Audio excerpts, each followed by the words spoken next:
kick this off. So here Sounds we are in yet another fireside chat, which some of you may realize is the lazy person's version of a webinar. And I do it like this because it's really fun to interview and share comments or share commentary with friends in the space like Amanda. And also because there's no prep work, there's no slides to build. So it makes it a little easier on us to have great conversations, involve all of our guests in these chats. My name is Dave Will. I know I recognize a lot of your names, but if you don't know me, I'm Dave Will. I'm the co-founder and CEO of PropFuel. PropFuel is what I like to refer to as a listening system. It's a system designed to help engage members via email and SMS. And we do that primarily through this process called ask, capture, act. We ask questions, we capture input, and based on what we're hearing, we take action. Sounds a little bit like conversation, doesn't it? So that's why we call it conversational engagement. It's a really, really effective way of understanding member needs and taking immediate action to get them to do things. Do you guys ever have that problem where you try to get members to do things and they just ignore you? So that's what we're trying to resolve. So with that, Amanda has become over the past couple of years a very good friend. I really, really enjoy all my conversations with Amanda. When I'm struggling with an issue, I'll text her and then she'll give me her consulting time for free. That's all you need to do. I have yet to pay you for any of those text strings where you give me a wealth of advice. So thank you for that, Amanda. I really Thank appreciate you. Yeah, you it's and my fun. It's fun to have these like fun intellectual conversations about business and life and engagement and associations. Did you say intellectual? That's Yes. interesting. Nobody's ever referred to a conversation with me as being intellectual. Immature. I have a great t-shirt that says adult-ish that my wife gave me once, which pretty much summarizes my 14-year-old sense of humor. So with Like, that, Amanda, why don't you introduce yourself? Actually, let me say this. Amanda is the foremost expert, I believe, in member engagement. A big part of what we're going to be talking about today is this book, Elevating Engagement. My copy is quite beat up from all the, I can see some circles and pen marks in here. I love this book. But she's done a number of great things. We're going to talk about some of those. One of them I want to give you guys access to is a member engagement study it's a couple of years ago, 2022, but super, super relevant. So while you're introducing yourself, tell us a little bit about your background and what qualifies you to speak here today about member engagement. While you're doing that, I'm going to post some things in the chat. yeah, that sounds great. So, hi everyone. I'm Amanda Kaiser, and I call myself a member engagement strategist. So, I've done a lot of research on member engagement. I started my business 10 years ago as a qualitative research firm, especially for associations. And in that time, I did 477 interviews with members. And members just kept coming back and talking about engagement and why they were engaged and why they weren't engaged. And what I found during those interviews was that we on the inside of associations were talking about engagement completely differently than the way members were talking about engagement. And so that is one of the reasons why I wrote the book that Dave just held up, Elevating Engagement. And Woohoo! and then now I've been on the road giving the companion keynote to Elevating Engagement. So I've given the keynote, gosh, what did I think I'm approaching like 55 speeches in just the last 12 months. And so that's been really exciting for me to talk to volunteer leaders for associations and also association professionals all over the country. And yay, because of Zoom, I've been able to talk to people all over the world, which is fantastic. Well, I am so happy to have you. I really do get a little giddy talking about this stuff because I really do enjoy it. Here's what I'm gonna do. Before you all go out and buy this book, yes, Robin, I like it too. Before you all go out and buy this book, if you are a client of ours and you don't have this book, I would like to send you a copy. I have a box of them in the other room that we bought from Amanda, because when she goes on these tours, we like to buy a whole bunch and give them out to people in the audience. So that we're a huge proponent. I don't even think we're mentioned in the book. I just buy into this. The philosophy of this book is very, very aligned with everything we stand for here at PropFuel. So I'd like to send you a copy of this book. If you are a client, just send me an email. My email is dave@propfuel.com. Kimberly, I was reading, darn, I bought one great resource. So I'm like mixing the words I'm reading with the words I'm saying here. Yeah, so dave@propfuel.com, and I will send you a copy of this. Just send me your name and address. That's all I need. Now, if you are not a client of ours, here's a little promotion. All right, if you're not a client, you're intrigued by this Ask, Capture, Act thing we do here at PropFuel, and you want to take a closer look, naturally, we want to show it to you. So if you book a demo, boom, there at that link. If you book a demo, I will also send you a copy of the book. So if you book a demo, also send me an email saying, I booked a demo and here's my address, and the book will be on its way. So with that client or booking a demo, I want to send you a book. All right.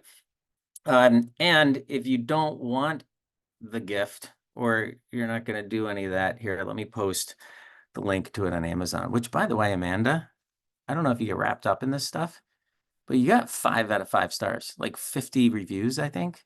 5 out of 5. Yeah. Not a Yeah. single, well, actually, I didn't go into the details, but 5 stars. Nice Yeah. job. I'm super excited about that. Bruce, thank you, Bruce. I see Bruce's comment that it's not just for membership staff. So I feel like this is one of those things that it's like one of those myths in the association industry. If I could just jump in, Dave, because it sparks something in me What we're just seeing doing Bruce here, man. chat was people, I think sometimes people think that member engagement is the membership department's purview, like they're responsible for member engagement. And I always kind of feel like member engagement is everybody's responsibility. It's not the membership's, I mean, it is the department's responsibility, but it's everybody's responsibility. It's all staff because almost all staff are member facing. So every staff person has a part to play when it comes to member engagement. And also volunteer leaders and even regular members, like we all have a part to play with member engagement. So I love that Bruce called that out. That when we're talking about member engagement, I love talking to CEOs. I love talking to events people. I love talking to research people. I love talking to IT people because the principles of engagement work for every single kind of association professional.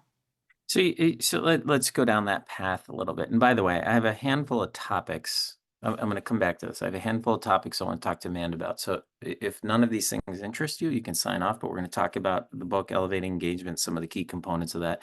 I want to talk about the long game versus short game when it comes to engagement. I want to talk about this thing Amanda calls the membership culture.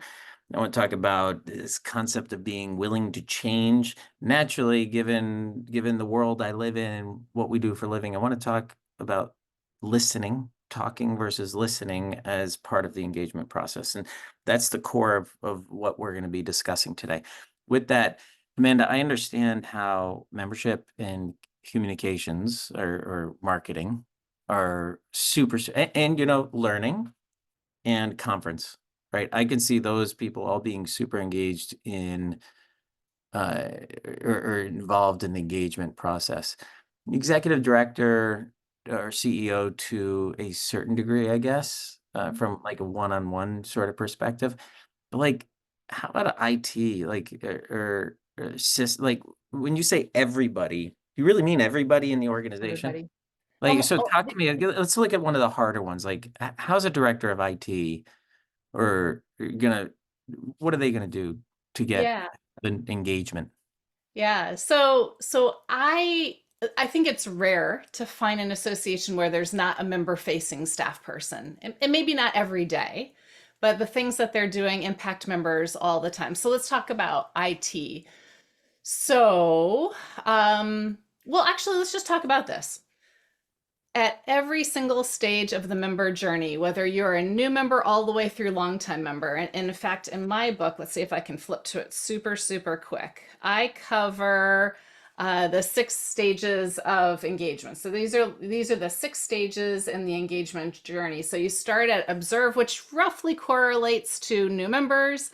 and you end at lead, which roughly correlates to longtime members. But in there, you've got all of those different stages of engagement. So, new member, and then, 3-year member, and 5-year member, and core member, and then long-term member, however you just define that. Well, at each stage, members are making that go, no go decision, whether they're going to engage even more. And one of the things that helps them make that go or yes decision to engage is what their first impression is when they're at that stage. And so different departments in your organization are actually they're kind of queuing up first impressions. And so your IT people, they might be actually writing error messages, or they might be writing some kind of or allowing system emails to get through to your members. Those are member facing first experiences. Your IT people might have a lot to say over what the homepage looks like or how the website navigation works. And so all of that is first impressions. Your IT folks have, say in what happens in your online communities and just the way all of the technology works. And every time your technology and your association interfaces with a member, that's another experience or first impression. And so that's, that, again, all of that feeds into their decision of whether they're going to engage or not. So oftentimes, when we're selling PropFuel to an association, many, many times membership, or sometimes marketing, but oftentimes membership will say, yep, that's a toy I want, and we're going to buy it. Sometimes it goes through IT, because IT, like you said, and like Eleni and Janet are saying, there's kind of an oversight of the systems that members are engaging with. And whether it's good or bad, I don't know. Sometimes I think of IT departments, old school IT departments, as the department of no, right? Like they're the ones that say, nope, we're going to do this and do that. But that's not the new IT perspective. The new IT perspective is very member facing. So that's great. You mentioned this thing that looks like a funnel here. At the top of the funnel you have observe, then obsess, and these are the 6 stages in the 6 stages of membership. Is that what the 6 stages of member engagement? All right. Observe at the very top, assess, participate, contribute, collaborate, and lead, right? So this is the journey you want to bring the member through.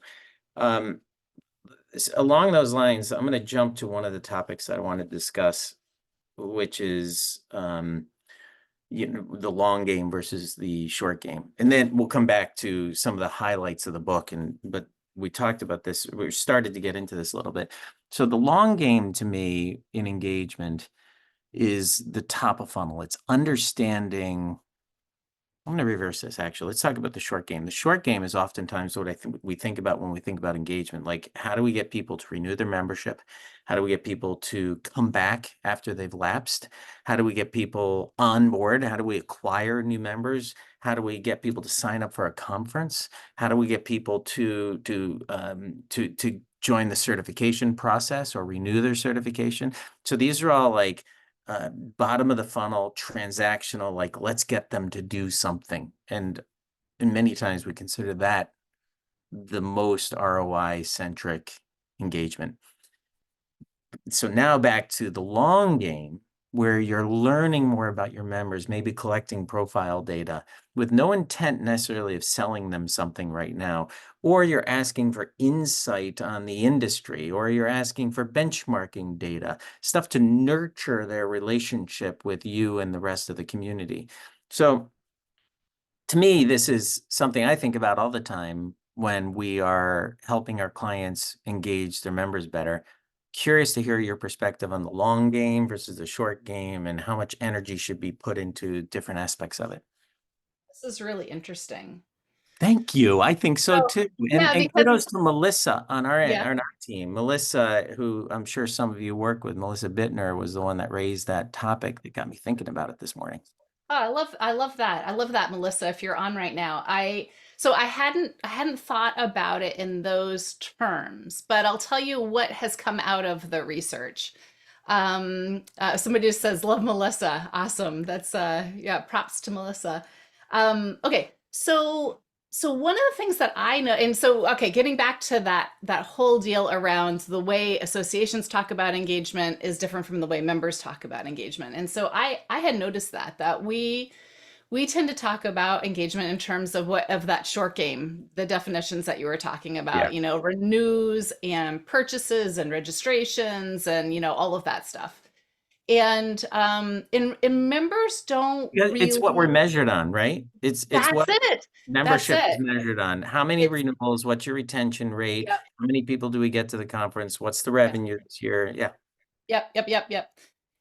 If you were to ask a member what engagement is to them, though, what they tend to do is they tend to dive into stories. And their stories are very emotional stories. And so their stories are stories about community and belonging and connections and relationships and all, there might be stories about value too, like, hey, I dove into this research report and there's this piece of data in there and I was able to take that piece of data and advocate for something in my organization that was really really important.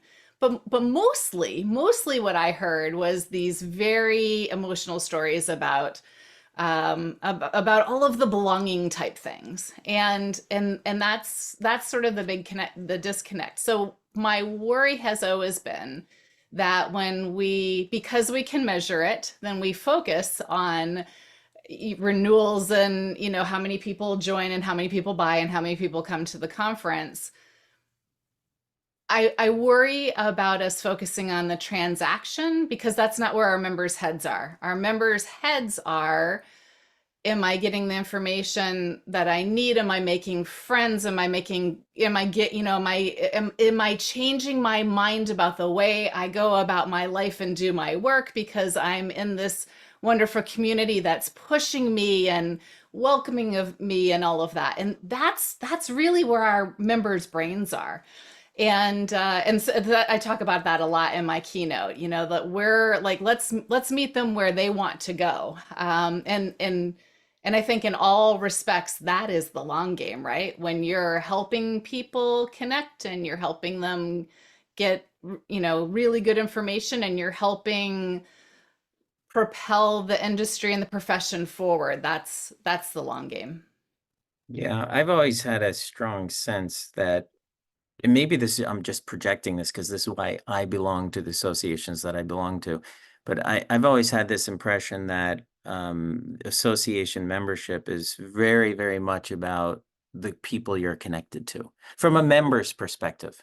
And I Mhm. think I've talked to many membership people that acknowledge that, but it's not the focus of their engagement so much. Their engagement is very, very focused on those transactional points of engagement.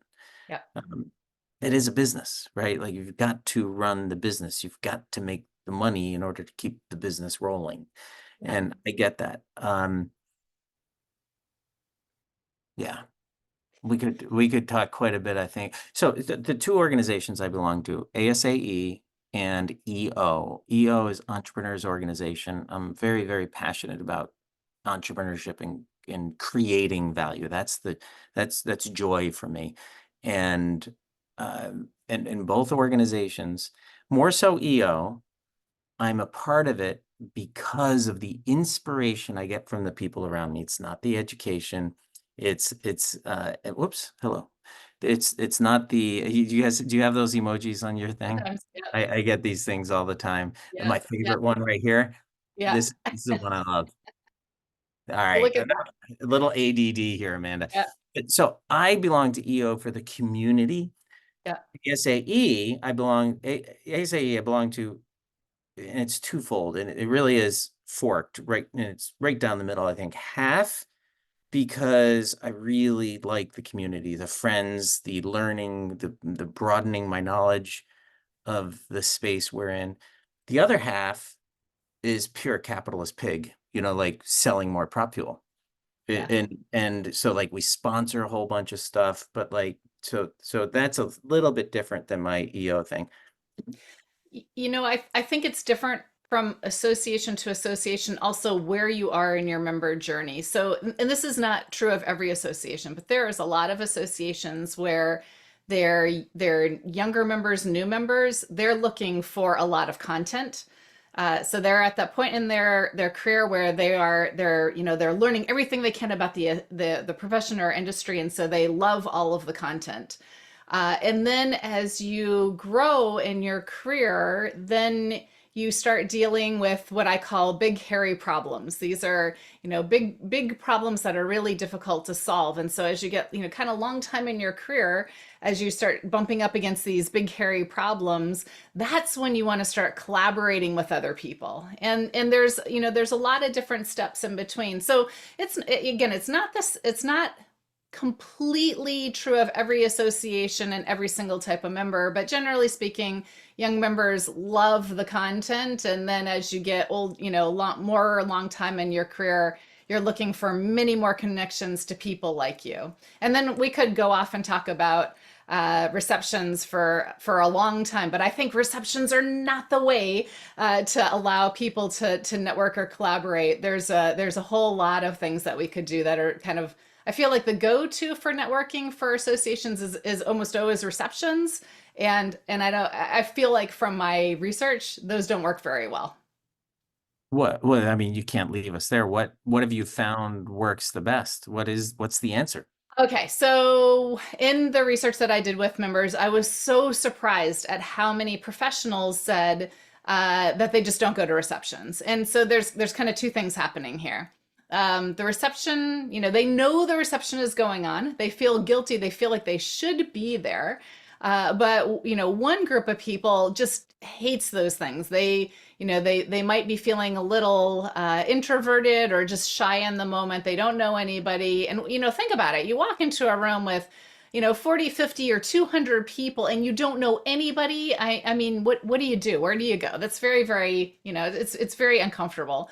The Hmm. other group of people is extroverted. They don't care. They're totally fine with walking into a group of people and introducing themselves. But what they know is that in a group of 50 or 200 people, it's going to be really rare for them in an hour or two to find the people that they need to talk to, right? And so there's people who are at the same size organization or are working on a similar project as them or dealing with industry consolidation, or they want to deal with some innovation or technology, and just by yourself trying to find a person in the community that you can talk to about those things. That might be really hard unless the association can steer you toward people who want to talk about the things that you want to talk about. So Deborah had an interesting question saying, "Hey, this is all well and good." And when things start like that, there's a big but coming. And that's not exactly what she said. She said, this is all good information and difficult to do. I like the and difficult to do when you have 5 different age groups in the workplace. How do we meet all their needs in one organization? Yeah, I totally hear you, Deborah. I hear that all the time.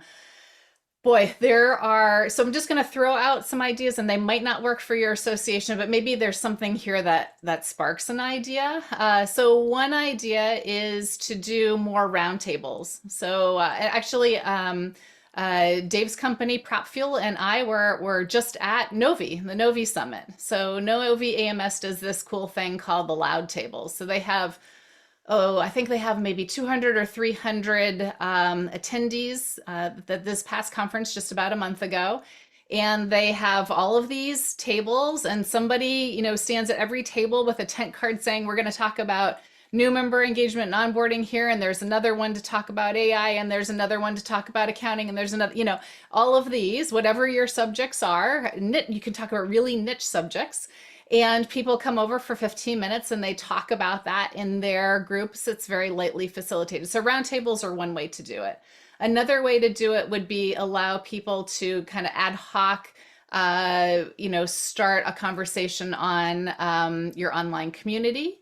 Another way to do it is to have people kind of tag their profile with niche subject matter interests, and then somehow match them all up. I know of a kind of peer mentoring group that there's another association that does, where people tag their profiles based on all the subjects that they're interested in, and then there's a kind of behind the scenes mechanism to join them all together and let them talk. Yeah, things like that. I think uh, there's something called open. I think it's called open space technology, where it's a conference where there's no actual set agenda. People come in and they're allowed to talk about the topics that they want to talk about, and they propose those to the group, and then people say, yeah, I want to go with Dave. Oh, I want to go with Sam. I want to go with Linda. And then they go off and talk about those topics for an hour. And through those kinds of conversations, that's also where I think the good networking happens, when people are meeting and talking and working together. You remember the old unconference trend Yeah. from 2008, 10, Yeah. 12, and around that era? I remember there was one ASAE conference. I can't remember if it was annual or MMCC, but it was snowed out. And I can't remember the year, but it was snowed out. And so Reggie Henry and a bunch of the vendors at the time that were involved pulled together this unconference, and Reggie came and facilitated these discussions. We had 500 people there in person, I think, and another 1,000 online. It was crazy, just like that, just pulled together out of the blue. It was amazing. Um, yeah, so to spark those fishbowl conversations, as we referred to them. Um, all right, let's get back to your book for a second, The Elevating Engagement. By the way, Amanda did not ask me to promote the book. I always do because I'm a huge fan of it, but let's get back to the book. Can you talk us through the theme? By the way, let me start by saying this book, if you haven't read it, it's really easy to read. It's entertaining, it's funny, but you're going through the journey of an individual member. It's written like a story. It's not a textbook. So anyway, having said that, one of the themes, you start with this concept of new member onboarding. Do you want to walk us through some of the key elements of the book? Yeah, absolutely. So I am a huge believer in new member engagement and onboarding, because you can't have longtime member engagement without first having new member engagement. So we talk all about new member engagement and what's going on. Actually, at every single one of the 6 stages, what's going on exactly in people's brains. And the book is written from the perspective of one person, and I bring in stories from other people, but know that every single story is actually backed up by a ton of research. And so any story that I tell in that book was told to me at least 20 times by members. So there's a lot of like funny little tidbits in there, things that surprise me. And so it goes from, new member all the way through longtime member, and all of the stages in between. I'll tell you Can I one story. interrupt you? Let me Yeah. hold that thought. I just want to give people a feel for this. So the very first few sentences, I had just spent 4 hours battling traffic with the sun in my eyeballs to attend what I called solopreneur camp in upstate New York. By the time I pulled into the parking lot, I was kind of frazzled and had a splitting headache. So this is what I mean by it's written like a story. Super, Yeah. super entertaining and engaging. Go Yeah, on. yeah. There's a story. I believe there's a story in the book. And what people always ask me, if you got a chance to talk to 477 members, each of them for an hour, what was one of the things that surprised you? And one of the things that just always surprised me every time I heard it, and I heard it over 20 times, was how many people signed up to go to a chapter event in person. And they got in their car and they battled their way across town or across the city. They were maybe traveled 30 minutes or 40 minutes or even 2 hours to get there.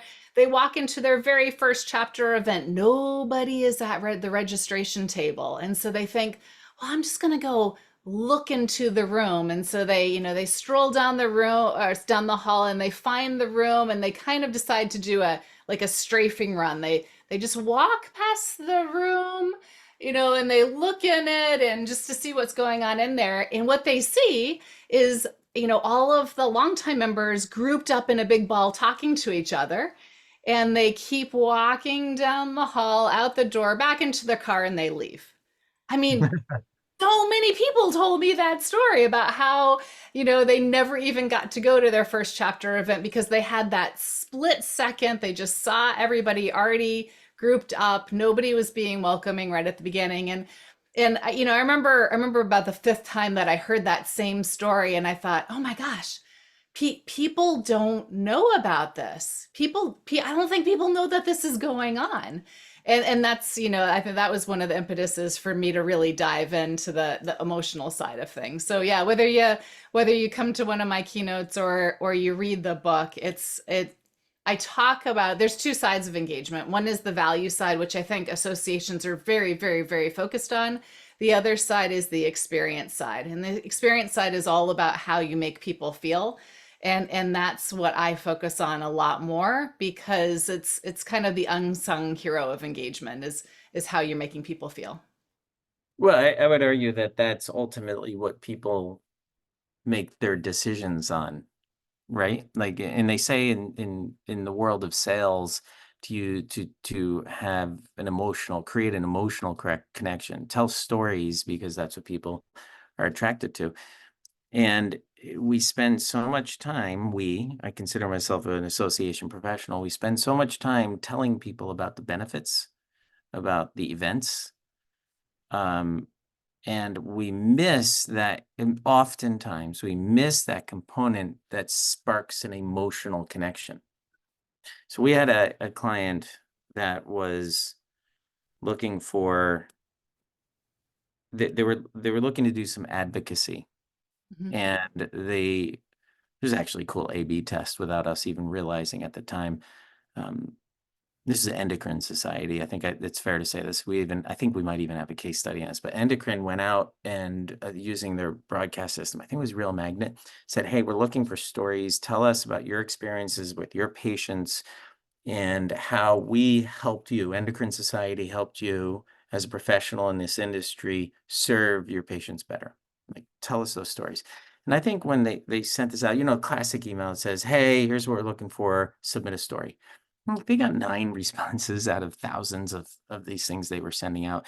And then they did a slightly different campaign using this conversational engagement approach, which is like, do you have an experience that you could share? Or have you experienced a conversation with a patient base that sticks out in your head? So it's just asked in a different way in a different approach to capturing it. They got like 110 responses. But these stories, asking people to tell you their story, is a way of connecting with Mhm. that emotional element of their membership. Yep. And that's the long game, right? Yep. Not only does it give you this great information then that you can take to Capitol Hill or take to your resources, internal resources to get more member. I mean, you can do a lot with these stories and this information, but even just the experience of connecting at that level with 100+ members was just awesome for them. We've seen this Yeah. over and over again with different questions across the board. Dave, I think it's not just the question asking mechanic, though. One of the things that I've noticed in the PropFuel emails that come from you all from PropFuel is the tone that you use. Uh,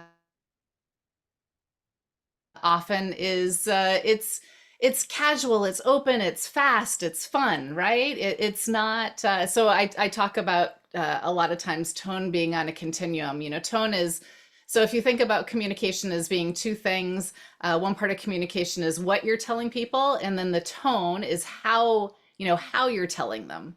And so when I read PropFuel emails, I always think about how personable the tone is. And a lot of business emails that, B2B or association to member emails, when we have our business hats on, they tend to be very, very professional and very grammatically correct and very polished and perfect. But also when you're reading something that is it's so professional, it feels a little aloof. But when you're reading something that's a little casual and fun, then that feels a little bit more approachable and warm, and kind of gives those feelings of belonging. I'm going to spar with you a little here. I see my friend Robin is participating, listening in today, and has a conversation with Robin. She said, I've tried the conversational approach. She says, "Uh-oh" in the chat. I was trying to leave your last name out of it, Robin, but there you are.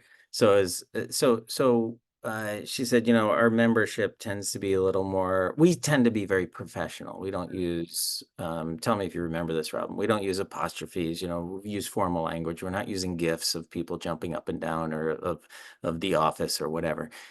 And I wanted to make it very clear that when I use the phrase conversational engagement, I am not referring to tone. I'm not disagreeing with you either, Amanda. But to me, the term conversational engagement really is about a methodology, the methodology of asking, capturing, and acting. Ask, listen, take action. It's mimicking the way we converse with people. And when you're conversing with people, you're going to have a different tone in a job interview than you would with your buddy over a few beers. Right? But the methodology, the process is still the same: ask, capture, act, generally speaking. So the formality does not make it PropFuel. The formality or informality, I should say, does not make it conversational engagement. Having said that, you do have to match, and I do encourage people to think about reducing friction. And reducing friction oftentimes means taking stuff out of the email. Like, I just learned this. I actually wrote it down on a piece of paper, TLDR. You know what that is, right? Do you? Yeah. Yeah. Everybody knows what that is. That's a sign that I'm aging. Too long, didn't read. And apparently there's a semicolon in there too. Too long, didn't read. That's part of the friction. So like I'm bringing in another element into it. So you have formality, you have friction, hurdles. How hard is it for me to digest the information you're sending me? And then the third piece of it is what I'll refer to as conversational engagement, which is the listening component, adding in a listening component to the engagement effort. Yep. There's no question there. Yeah. Yeah, no, but and to Robin's point, one of the things about associations is there are so many different associations with so many different kinds of members that it's kind of hard to say I have the exact answer for every single association, because what I find is there are so many things that are on a continuum, and what I'm trying to just tell people is things like tone, it's on a continuum and it's a choice, right? Wherever you want to be on that continuum, you can be. And if you've already been on the super professional side, maybe definitely if you go to, very, very casual, that'll just confuse everybody. So I'm never advocating to do that. What happens if you warm it up just a teeny bit, just a degree? Yeah.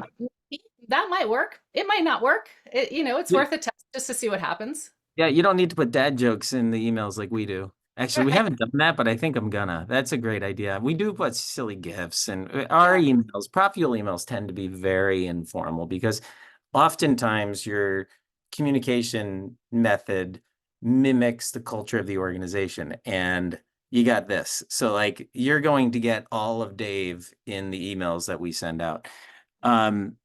Yeah, can you expound a little on, so there's a few comments in the chat I want to go to for a second, then we'll come back to you, Amanda.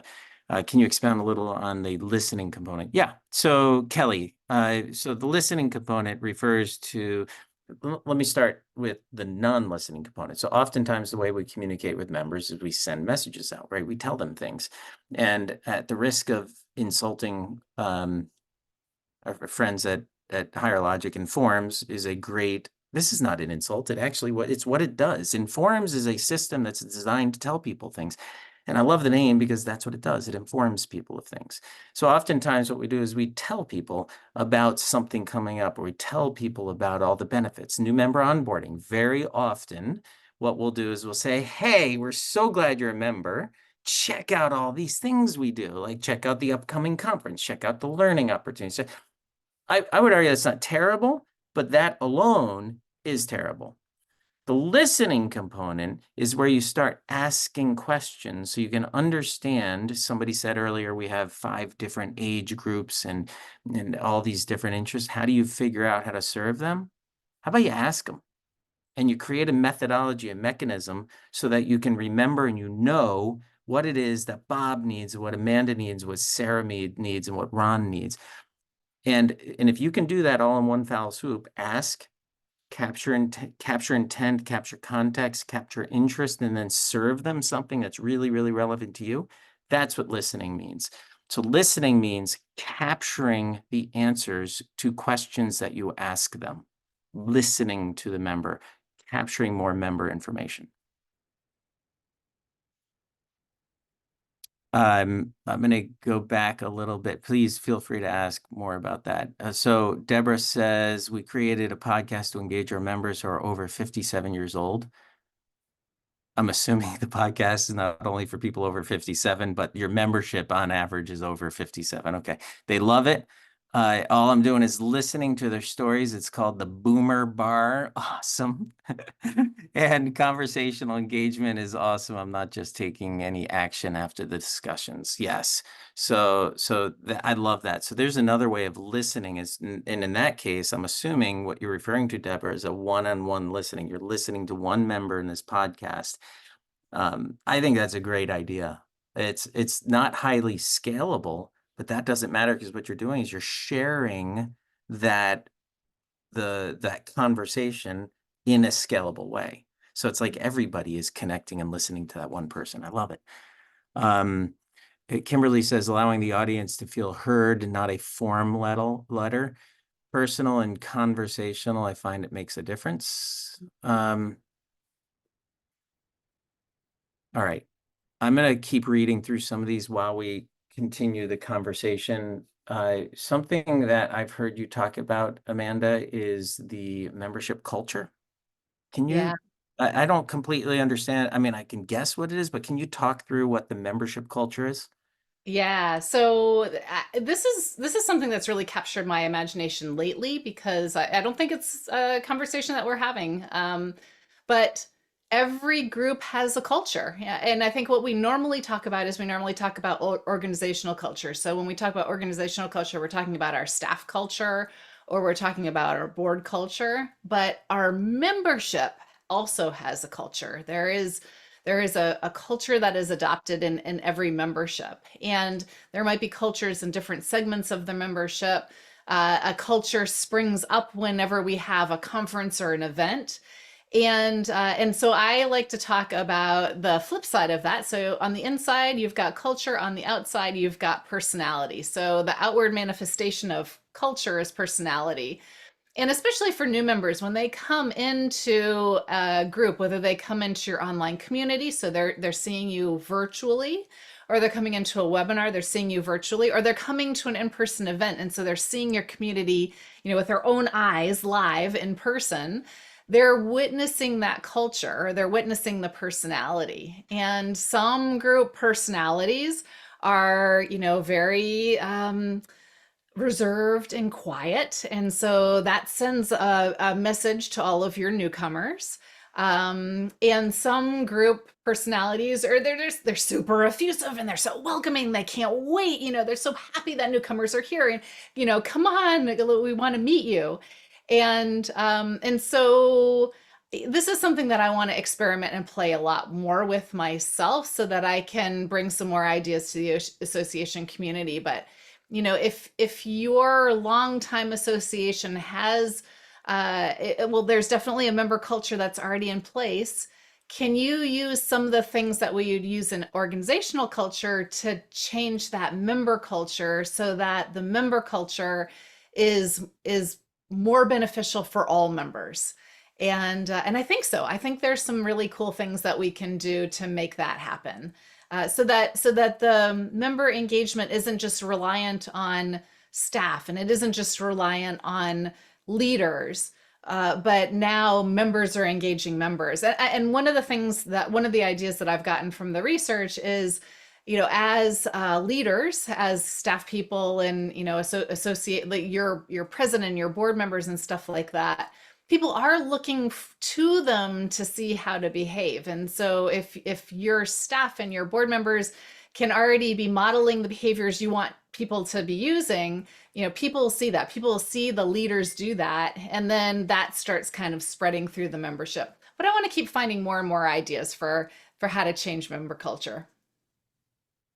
I'm looking at the clock and there's so much I want to talk about with you. Let's talk about change for a Okay. minute. Openness to change. I was with an organization recently where I spoke to a group of people on the staff, and it was really, really an interesting culture where um, I would say half the staff was super open-minded and excited about things to be.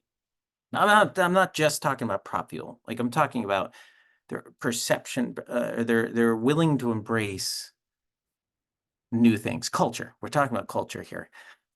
And then there's another half that's kind of like, whoa, we need to think about strategy, right? We need to think about before we get into something, we need to make sure we have a strategy in place.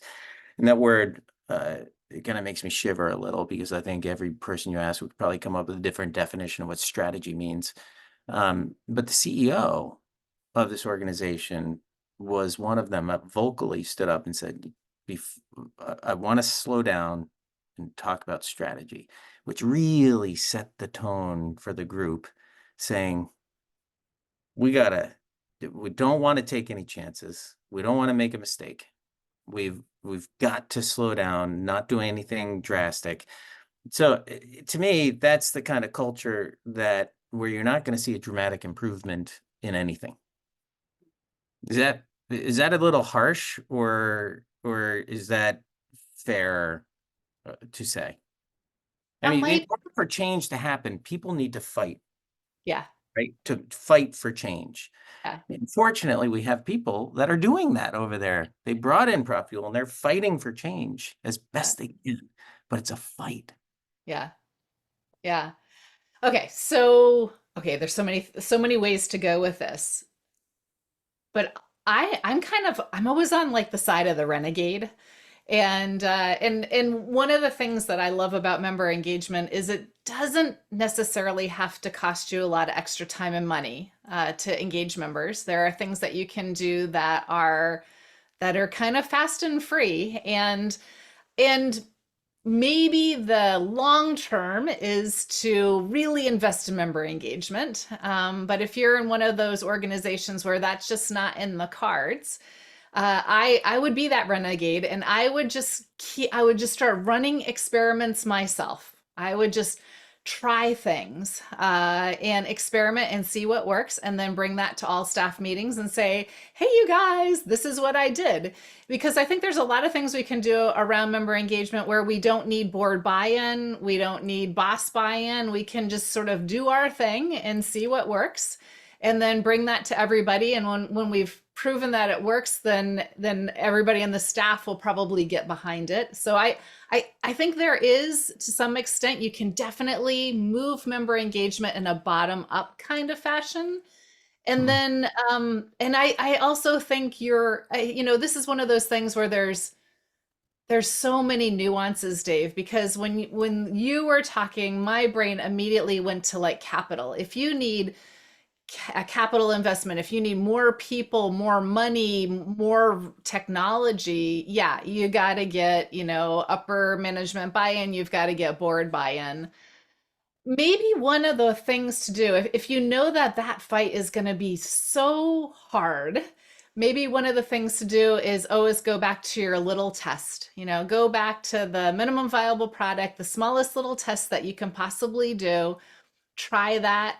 If that works, go to a bigger test. Try that. If that works, go to a bigger test. Get yourself in a position where you can say to your leadership or to the board, "Hey, I think we should invest in this thing," or "I think we need another person because," and by the way, I've done all of these little tests, and what they're doing is they're laddering up to saying, "I think that something like PropFuel would work," or "I think this investment is going to work," or "If we could have one more person to do this, I think it's going to work because I've already proved with all of my little tests that it's going to work." So maybe that's, another end around for that kind of situation. Yeah, I think that's great advice. And in this particular scenario, that's exactly what's happening. We have some renegades that Yeah. are excited for Uh-huh. change, and they're not going to let the man hold them down. That's kind of like the edit. I love it. It's awesome, and they're doing a great job. Bruce had an interesting comment in here. Hey, Bruce, how are you? He says, "How does competition in quotes factor into engagement in quotes? Members have so many choices about where to engage." I have a thought on this if I could, and I'll make it short because I want to hear your thoughts. But I'll give you a second to think about Yeah. this. So I've heard of attention as being the new currency, right? So like we're competing for people's attention. And this is something I say oftentimes in this in a particular webinar or presentation that I do, sometimes in person, sometimes webinars. And it's that we were told back in the 80s when MTV came out that we had the attention span of a goldfish. And it's because of MTV, and they ruined us. And the generation was, the world was coming to an end. There was no point in doing anything else because we're going to have a bunch of goldfish walking around out there. And then Time magazine put something out there and said something similar about, I want to say like 10 years ago. So apparently like our attention span is very short. I don't think that's at all true. I think what's happened, look at all the people that have been sitting here for an hour listening to us banter, and no one's left, from what I can tell. Um, uh, so don't tell me like we don't have attention spans. What we have is a really good filter. We have the ability to scroll through Instagram, go through 150 feeds before we see one that looks entertaining. Usually it's a little dog or something for me. That's going to be entertaining, right? But you have the ability to look through LinkedIn. You have the ability to look through a magazine and find things that are of interest to you. And that's where you focus your attention. So the trick is, and I think what Bruce is asking here is how do we break through that filter? How do we make sure that we are one of the ones that is seen? What do you think, Amanda? Yeah. So that was the perfect way to cue this up because I was thinking along the exact same lines. And oh, by the way, Kelly just said no dissing on the fish. And when Kelly said that, the first thing that popped into my head was Ted Lasso. Kelly, I don't know if you're a Ted Lasso fan or if there's any Oh, Ted Lasso please, fan. Amanda. Who's not? Who I is know. It's amazing. If you haven't seen Ted Get Lasso, out you of this webinar if you're not. he's got this whole riff on goldfish that's like amazing. Okay, so how do you get people's attention? So way back when there was probably one association for everything, maybe two, and now we've got all of these different associations. Maybe there's like the big association, but then all of the specialist associations and the women's associations and this and that and the other thing. So who gets your attention? So imagine there's two parts of engagement. There's value and there's experiences. And this is what I found in my research, that value plus experiences equals engagement, or better yet, good value or great value plus positive experiences equal engagement. Most associations are focused on value. If focus on the experiential side of things, if you focus on creating positive experiences around every bit of value that you give people, then you become the association that people will give their attention to. So Dave started out this entire conversation with, what do you mean by everybody in association should be focusing on engagement? And so there was very recently I conducted the member engagement labs with my friends over at Impexium. And so it was three very collaborative lab environments where we explored engagement. We had almost 500 people sign up for the lab, so there was a lot of association brain power in there, kind of looking at every single facet of engagement. And one of the things that I had asked is, if you think about all of the usual association benefits, which are the most engaging and which are the least engaging? Well, research reports came in as least engaging. Now, this is not good. Research reports hold an enormous amount of really cool data. We want them to be engaging. We want people, and they're a heavy lift for associations, so we want them to be very engaging. So think about okay, so there's a lot of value in research reports. How do you layer on the experiences? And so we brainstormed that as a group. And what people came up with were, what if you had boiled down 400 pages of research into one page? and then you got everybody to interact with what one page. What if during, in the research report you embedded video? What if you embedded more fun graphics like infographics? What if you spun the research into a really interactive keynote? What if you added stories into the research? So there's all of these. So think about every piece of value you give members and then figure out how to layer on those positive experiences. And I think that's how you grab people's attention. Mm. And the one of the perspectives we try to come at it from the PropFuel perspective is understanding each individual's needs. And so what you said is this kind of global perspective of engagement. And I'm bringing it down to, and I'm always thinking about that individual engagement. Like, and I have this blog post out there somewhere that's like segments are garbage. Basically, I'm saying segments are not the answer to everything. And it's not that we shouldn't segment our databases. It's just that it's not the end all. The end all is how do we get to the individual? Like start with a segment. That's the beginning, not the end. Let's start with the segment and then go down and service the individual. And how do we service the individual? Well, it's all comes back to PropFuel. You ask questions, capture input, and take action. And I put in there again, if you are a client, I've said this already, but I'll say it again, and you would like a book, send me an email, dave@propfuel.com, and I will send you a book. I just need your address. And if you are not, but you book a demo, because we want to show you our toy, it's really, really fun. Book a demo and I'll send you a book as well. All right.